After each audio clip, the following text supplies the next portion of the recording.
Village রান্নাঘর। নমস্কার বন্ধুরা, ভিলেজ রান্নাঘর আপনাদেরকে সবাইকে আমার অনেক অনেক স্বাগত। আজকের রেসিপি সোয়াবিন তো অনেক ধরনের বানিয়ে খাওয়া যায়, কিন্তু আজকে যে ধরনের রেসিপিটা বানাবো একবার খেলে মনে হবে বারবার খাই। আলু ডিম দিয়ে সোয়াবিন দিয়ে একটা রেসিপি হবে, খুব দুর্দান্ত। তো অবশ্যই পুরো রেসিপিটা আপনারা প্রথম থেকে শেষ পর্যন্ত দেখবেন। নমস্কার বন্ধুরা, ভিলেজ রান্নাঘরে আজকে বানাবো রেসিপি আলু ডিম আর সয়াবিন দিয়ে একটা খুব সুন্দর রেসিপি। আর একবার খেলে বন্ধুরা হাত চেটে চেটে খেতে হবে। তো বন্ধুরার সঙ্গে সব থাকুন, আমি রেসিপিটা শুরু করি। আমি আগে সেদ্ধ করে নিয়েছি, আমি জলটা নিয়ে দেবো।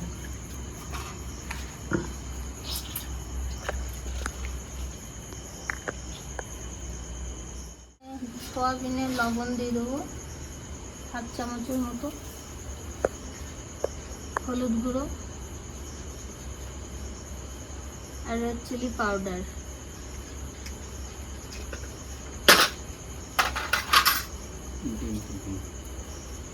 আর তার সাথে এখানে ডিমটা আমি মাখিয়ে নেব।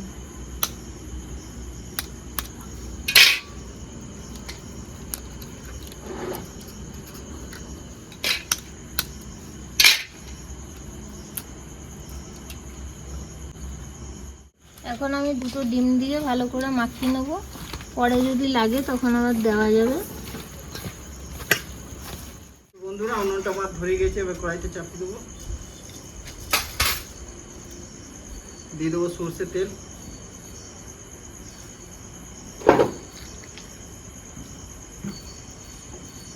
আলুটা ভেজে নেবো। তেলটা গরম হয়ে গেছে, একটা আলু দিয়ে দেখে নিয়েছি তেল গরম হয়েছে কিনা। তাই আলু ভেজে নেবো আগে।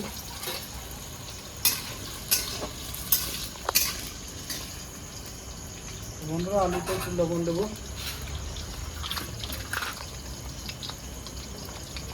লবণ সামান্য একটু দিয়ে দেবো হলুদ গুঁড়ো,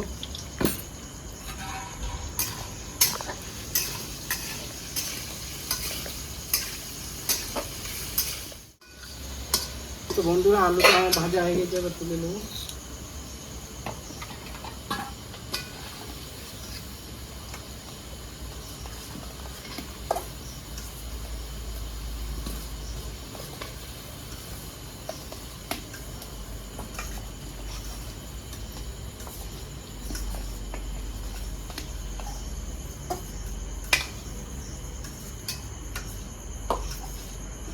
তো বন্ধুরা এই তেলে আমি সয়াবিনটাও ভেজে দেবো।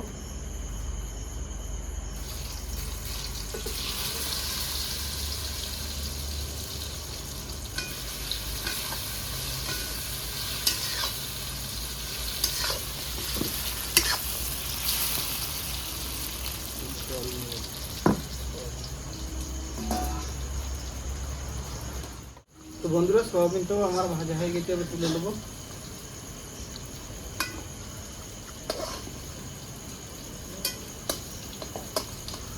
আজকের রেসিপিটা বন্ধুরা একদম অন্যরকম।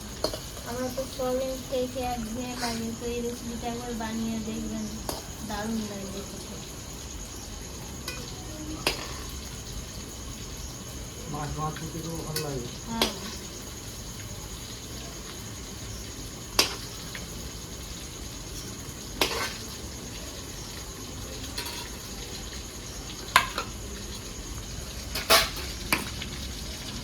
তো বন্ধুরা এই তেলে আমি দিয়ে দেবো দুটো শুকনো লঙ্কা,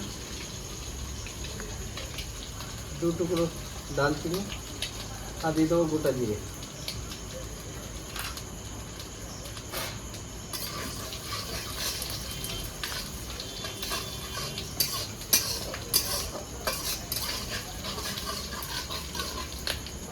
তো বন্ধুরা এবার দিয়ে দেবো আমি পেঁয়াজ বাটা।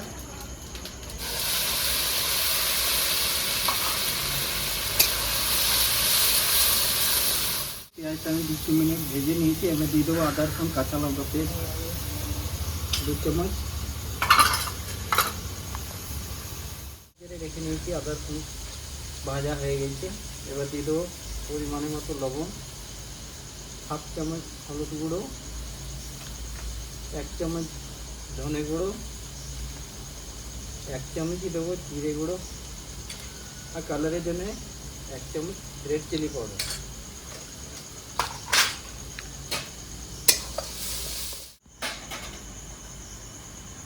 বন্ধুরা এবারে আমি দেবো টমেটো পেস্ট, মিডিয়াম সাইজে 2টো টমেটো পেস্ট করলাম। তো বন্ধুরা গ্রেভিটা আমার ভালো করে হয়ে গেছে, এবার আলু দিয়ে ভালো করে কষে নেবো আলু গ্রেভির সঙ্গে। এবার দেবো আমি জল,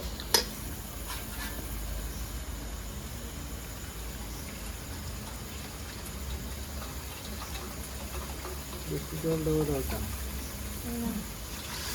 সয়াবিনে টেনে নেবে জলটা, টানবে আর একটু দেবো। আর একটু দিয়ে দিলে ভালো হয়, কারণ সয়াবিন তো জলটা খুব টেনে নেয়, শুকনো হয়ে যাবে একদম। তো বন্ধুরা আর একটু আমি জল দিয়ে দিচ্ছি, যখন সয়াবিন দেবো সয়াবিনের জলটা টেনে নেবে। তো বন্ধুরা 5 মিনিট আলু দিয়ে জল দিয়ে আমি ফুটিয়ে দিয়েছি ভালো করে। এবার আমি সয়াবিন ভেজে রাখা দিয়ে দেবো।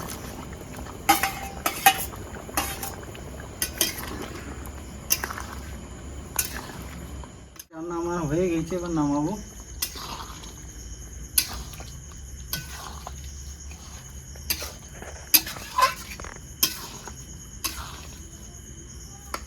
হ্যাঁ সব সেদ্ধ হয়ে গেছে আলু।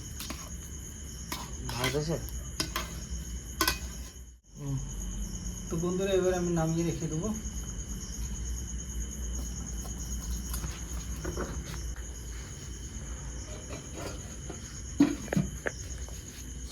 খাওয়া দাওয়া করে দেখি। গরম গরম পরোটার সাথে সয়াবিন আলু ডিম দিয়ে তরকারি।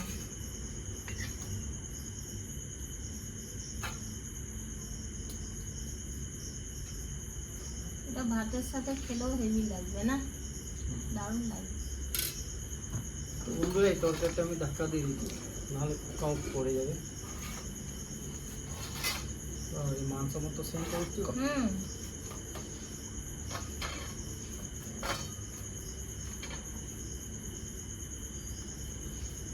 তাহলে কেমন হয়েছে? দারুণ। আলু সুন্দর গলে গেছে।